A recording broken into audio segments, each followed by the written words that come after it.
एक बार की बात है, एक छोटे से गांव में एक हाथी रहता था। हाथी बहुत बड़ा और घने जंगल में रहने वाला था। वो किसी से नहीं डरता था और लोगों को अपनी शक्ति का एहसास कराना पसंद करता था। एक दिन गांव में एक कुत्ता भी था। वो कुत्ता छोटा और काफी होशियार था। वो लोगों के यहां बच्चों को खुश करने के लिए आया करता था। हाथी और कुत्ता एक दूसरे को पहले नहीं जानते थे, लेकिन एक दिन मिल गए। वे दोस्ती करने लगे और अच्छी तरह से बातचीत करने लगे। हाथी ने कहा, मुझे बहुत खुशी हुई कि मैं तुम्हें मिला। मैं शायद दुनिया का सबसे बड़ा और ताकतवर जानवर हूं। ये भी पढ़े।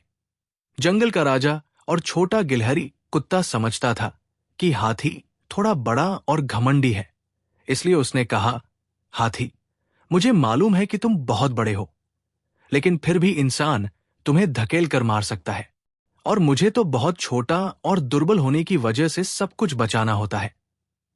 हाथी इस पर हंसते हुए कहा, तुम ठीक कह रहे हो, लेकिन फिर भी मैं कभी बचने के लिए तुम्हारी मदद ले सकता हूं।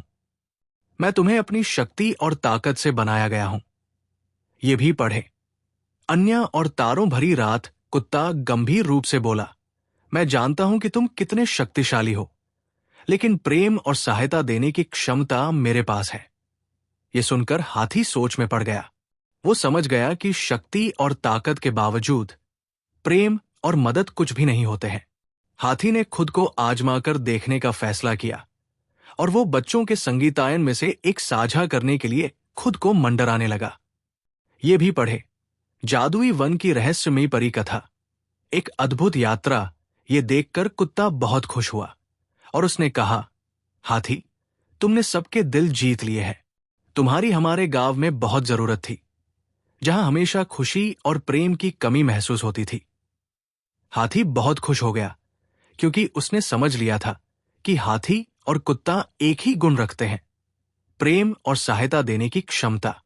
ये बात हाथी के जीवन में एक महत्वपूर्ण सीख थी कि शक्ति और ताकत से भी बढ़कर प्रेम और सहायता का महत्व होता है।